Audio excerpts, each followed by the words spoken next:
Next chapter is portfolio revision and evaluation.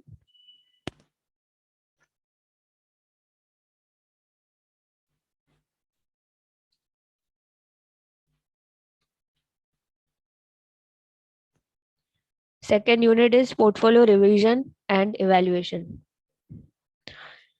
Now, when we are preparing or constructing a portfolio by purchasing different assets, we have to also revise portfolio from time to time. We have to sell some assets which are not performing, and we have to add some assets, new assets, which will give us good return. So portfolio revision involves changing the existing mix of securities.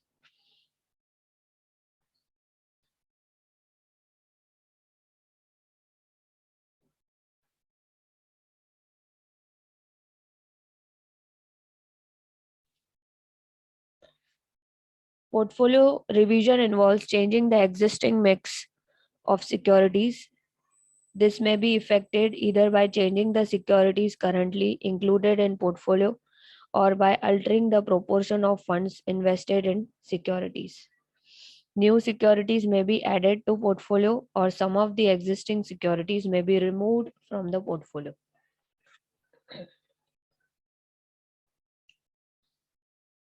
Why there is a need of portfolio revision? Because there is change in the investment goal, or there is a change in the requirement. If you want urgent money, so you will withdraw money from the funds. From different mutual funds, you will withdraw money. From different stocks, you will sell the stocks and withdraw money because of some financial urgency. So it depends from person to person. They will revise the portfolio whenever they have financial urgency. So this is a need of portfolio revision. Whenever we are revising the portfolio, we have a cost on it. We pay brokerage on selling, we pay brokerage on buying. So whenever we are doing frequent portfolio revision, it will increase your transaction cost, it will increase your brokerage cost, because you are selling frequently and you are buying new assets frequently.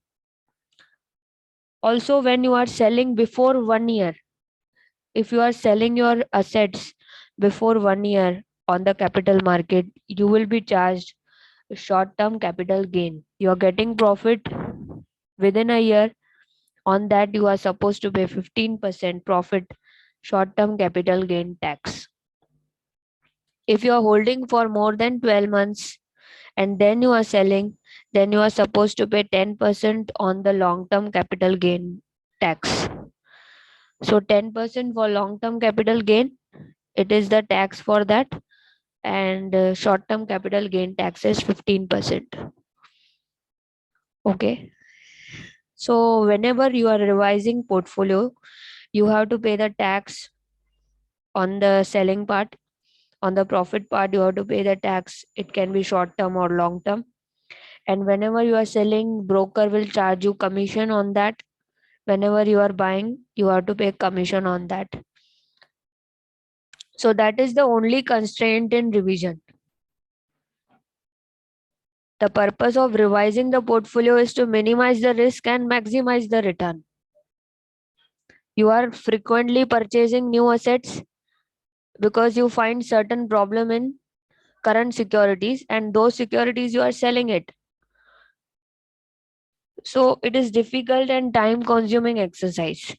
कौन से assets अच्छे नहीं है ये निकालना, ये difficult तो होता है, ठीक है. It is difficult to carry out the portfolio revision. It is not easy. Even portfolio managers, they are charging you commission on they are charging you fees on portfolio management, and they find difficult to change the assets in your portfolio. And some portfolio revisions are actively done. Active revision strategy. There is a active and passive strategy in portfolio revision.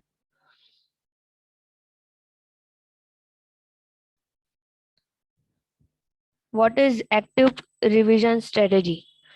Frequently, you are changing the portfolio, making adjustment frequently in the portfolio. That is done when you are doing fundamental analysis of all the stocks. Technically, you are checking the demand and supply of stock, and the frequency of trading is higher under the active revision strategy. So you have higher transaction cost in that. Next is passive revision strategy. In passive revision strategy, it involves infrequent adjustment to the portfolio over time. Passive revision strategy is carried out according to predetermined rules. मतलब वो लोग क्या बोलते हैं, 6 months में हम लोग थोड़ा थोड़ा पोर्टफोलियो में चेंजेस करेंगे, लेकिन 6 months में अगर उसी स्टॉक का प्राइस बहुत नीचे आके कम हो जाता है तो फिर आपको बहुत बड़ा लॉस हो जाएगा। तो ये लोग पहले से ही फॉर्मूला बना के रखते हैं कि we will only change portfolio every 6 months। तो 6 months तक जो भी हो जाता है ना स्टॉक्स के अंदर, तो बहुत बड़ा लॉस हो जाता है। तो this is a formula plan. Passive strategy में हम 6 months में चेंजेस करेंगे, तब तक उस स्टॉक का क्या परफॉर्मेंस होगा और उसके वजह से कितना लॉस हो जाएगा ये पता होता है, लेकिन फिर भी वो लोग ये पैसिव स्ट्रेटेजी के अंदर ज्यादा ध्यान नहीं देते हैं। अब बात आती है पोर्टफोलियो इवैल्यूएशन की। जब हम लोग पोर्टफोलियो इवैल्यूएशन देखेंगे तो यहाँ पे हम अपने पोर्टफोलियो का परफॉर्मेंस मेजर करते हैं, and we are comparing with the superior benchmark. We are comparing with the market index like Nifty. Nifty के अंदर 50 टॉप 50 स्टॉक्स हैं, top 50 excellent companies are there, and we are comparing our portfolio with the Nifty. This is the performance measurement and portfolio evaluation. Portfolio revision में active और passive strategy. Active में बार बार आप changes करोगे portfolio के अंदर, passive में आप every 6 months या एवरी 3 months ही चेंजेस करोगे, ज्यादा उसमें फ्रिक्वेंटली बाइंग और सेलिंग नहीं होता है। इवैल्यूएशन की बात करें, जैसे हमारी टेस्ट होती है, लास्ट में जब सब कुछ पढ़ा के हो जाता है तो हम लोग चेक करते हैं ना किसको समझ में आया, समझ में आ जाता है टेस्ट में किसने किसने कितने मार्क्स लिए हैं। तो इवैल्यूएशन मतलब test. We will examine whether we have achieved our goal और नॉट। हमें जो प्रॉफिट चाहिए था वो हमें मेजर करना है, और परफॉर्मेंस मेजरमेंट में हम लोग को मालूम पड़ जाएगा कि हमारा सुपीरियर परफॉर्मेंस है पोर्टफोलियो का कि इन्फीरियर है। अगर सुपीरियर है तो जो निफ्टी स्टॉक है उससे भी ज्यादा रिटर्न्स आपको दिखेंगे। अगर निफ्टी 50 एक साल में 20% इंक्रीज हुआ है तो आपका स्टॉक 30% इंक्रीज होगा एक साल में। आपका पोर्टफोलियो 30% रिटर्न दे रहा है, जबकि निफ्टी एक साल में 20% ही रिटर्न दे रहा है। 1 year में 20% ही अपवर्ड्स है, और आपका पोर्टफोलियो 30% है। So that means you are beating the market. आपने निफ्टी से भी अच्छा पोर्टफोलियो बनाया है। निफ्टी में तो टॉप 50 कंपनीज है ही, लेकिन आपने जब पोर्टफोलियो बनाया उसमें वही सब स्टॉक्स लिए हैं जहां पे आपने देखा कि अच्छा प्रॉफिट बनेगा। So this is self evaluation. जब पोर्टफोलियो मैनेजर्स अपना इवैल्यूएशन करेंगे कि हमने अपना पोर्टफोलियो का टारगेट कंप्लीट भी किया है और मार्केट को भी बीट किया है।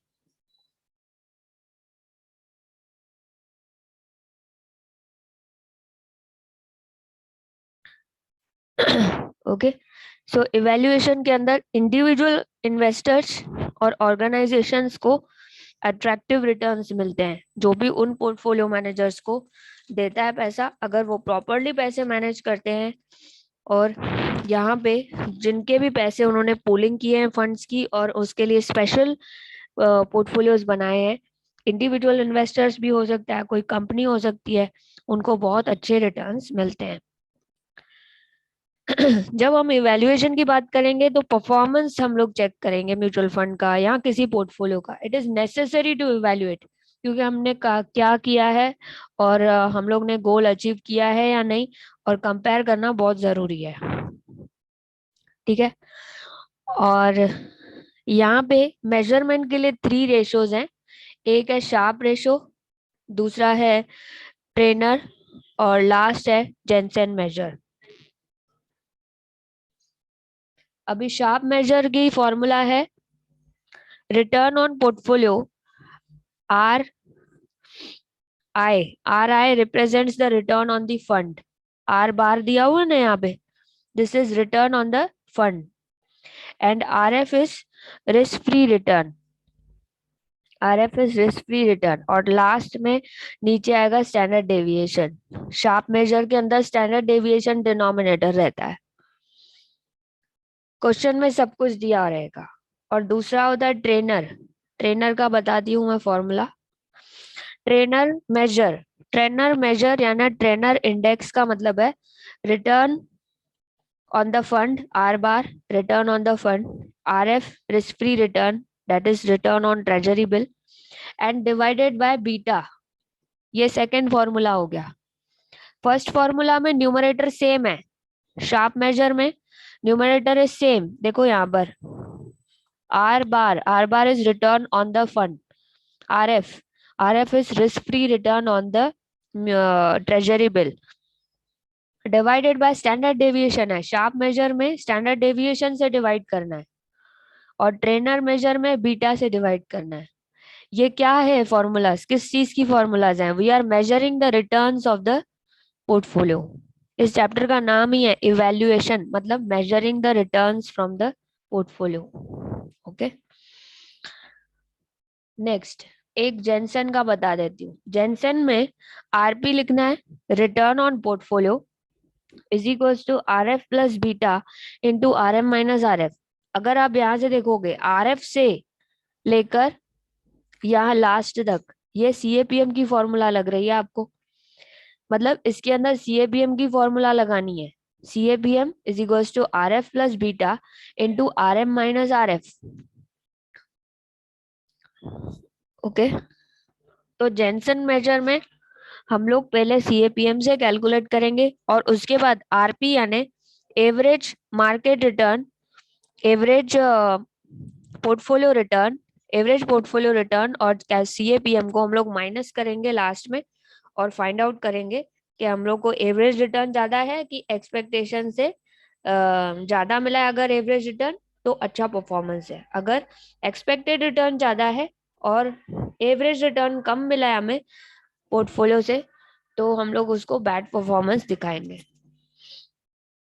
तो जेनसन की फॉर्मूला इसी को नोट कर लीजिए, RP is equals to R F plus beta into R M minus R F.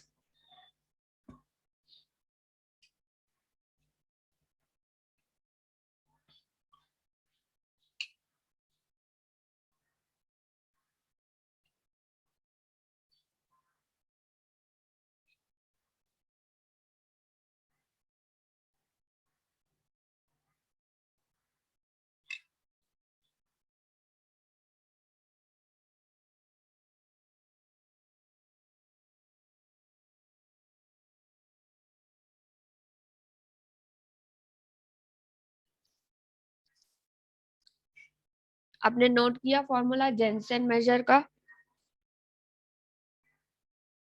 Jensen measure का फॉर्मूला नोट करो।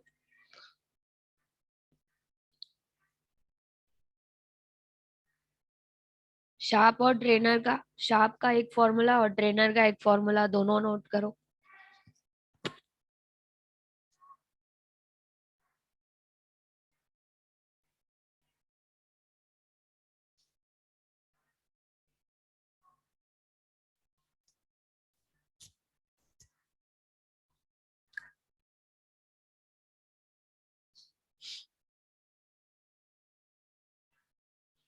Chapter name portfolio revision and evaluation.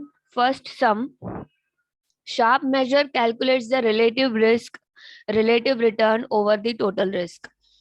relative return मतलब comparison with treasury bill return. जो भी आपका portfolio का return है, आप पहले ट्रेजरी बिल से कंपेयर करोगे और नीचे टोटल रिस्क को डिवाइड करोगे।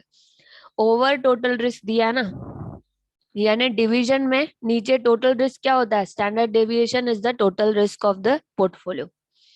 सपोज टू पोर्टफोलियोज को आप कंपेयर कर रहे हो, ए पोर्टफोलियो विद बी, यहाँ पे सब जगह कंपैरिजन ही होगा, आपका रिटर्न और दूसरे का रिटर्न, दूसरे पोर्टफोलियो का रिटर्न, और दोनों का एवरेज रिटर्न दिया रहेगा, यानी कि आर बार दिया रहेगा. A has a mean of success, sample mean of success, यानी return of A, average return of a portfolio is 12%. Second, B has a sample mean of success, मतलब क्या है इसका, बी आर बार, बी का return, average return, ठीक है, average return R bar is return of the fund of B is 16. Next, अभी इनकी दोनों की रिस्क बताइए. ए की रिस्क कितनी है, 15% है. स्टैंडर्ड डेविएशन का मतलब ए की रिस्क है 15%. अगर ए पोर्टफोलियो में इन्वेस्ट किया होता तो मुझे 15% का रिस्क होता, यानी मेरे 15% रिटर्न अप भी जा सकते हैं, डाउन भी जा सकते हैं. नेक्स्ट, अगर मैंने बी पोर्टफोलियो में इन्वेस्टमेंट किया तो मुझे कितना रिटर्न्स अप एंड डाउन हो सकता है. डेविएशन मतलब अप जाएगा तो अच्छा है, deviation down is bad, 18% down it can go. Okay, so that is the risk. Next, the mean return for the market index is 12. यहाँ पे निफ्टी का बताया, सपोज मार्केट इंडेक्स हम निफ्टी को कंसीडर करते हैं, निफ्टी इंडेक्स जिसमें 50 stocks होते हैं, जिसकी लिस्टिंग होती है और जिसका डायग्राम आपको मिलता है बना हुआ, तो उससे ट्रेंड पता चलता है हमारे पूरे कैपिटल मार्केट का. तो निफ्टी इंडेक्स का जो मीन रिटर्न है वो 12 है. आगे दिया है स्टैंडर्ड डेविएशन इज 8, यानी मार्केट का स्टैंडर्ड डेविएशन रिस्क है 8%. 8% ऊपर जा सकता है, 8% नीचे आ सकता है. आगे दिया है while the risk free return is 8%. Risk free rate यानी ट्रेजरी बिल का रिटर्न दिया है 8%, यानी स्टेबल रिटर्न है ये, मिनिमम इतना तो कमाना ही चाहिए, 8%. Compute the sharp index for the portfolios and the market. पहले पोर्टफोलियो ए का करना, फिर बी का करना, फिर मार्केट का भी कर सकते हो, क्योंकि मार्केट का मीन भी दिया है, आर बार भी दिया है मार्केट का, आर एम बार, और आर एफ से कंपैरिजन उसका होगा निफ्टी का, और नीचे उसका स्टैंडर्ड डेविएशन आएगा. मार्केट का स्टैंडर्ड डेविएशन भी दिया है 8, तो डिवाइड कर सकते हैं. तो मार्केट का भी शार्प निकाल सकते हैं मेजर, और हम लोग पोर्टफोलियोज का भी निकाल सकते हैं. Okay, let's look at the first portfolio A. Sharp measure की formula R bar. R bar means return, average return of the fund A minus risk-free return of treasury bill. Stable return से हम अपनी returns compare करते हैं कि मैंने risk लिया तो मुझे क्या मिला, whether I'm getting a premium on it. Yes, I'm getting premium. 12 minus 8. 12 is the average return minus 8 risk-free return. Okay, divided by standard deviation. Standard deviation is 15 for stock, portfolio A. 15 से divide, answer is 0.26. That is 26%. Next, second portfolio. Portfolio B, formula is same, R bar minus RF upon standard deviation. Average return is 16 of B. Risk-free return is 8. Treasury bill return is 8%. Divided by the total risk of portfolio, that is 18. That is 0.44. Next is market index. Market index sharp measure is equals to same formula, return on market,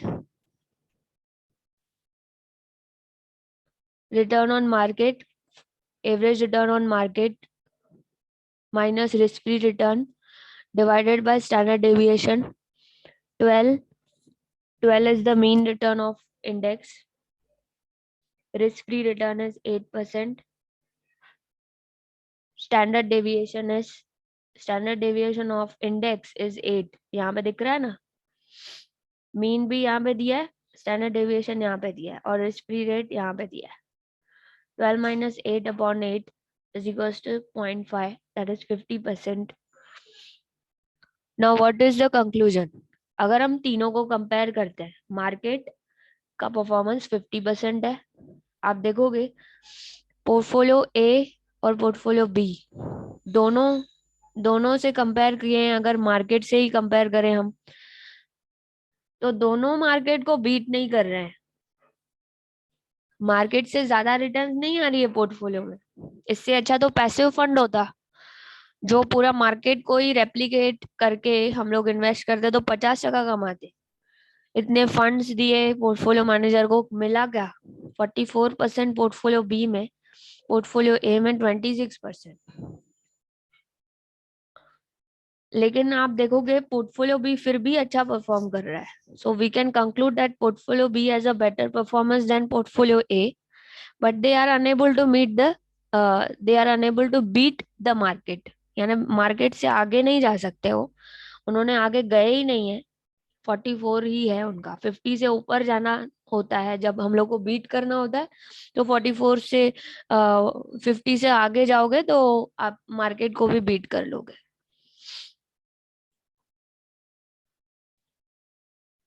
note down.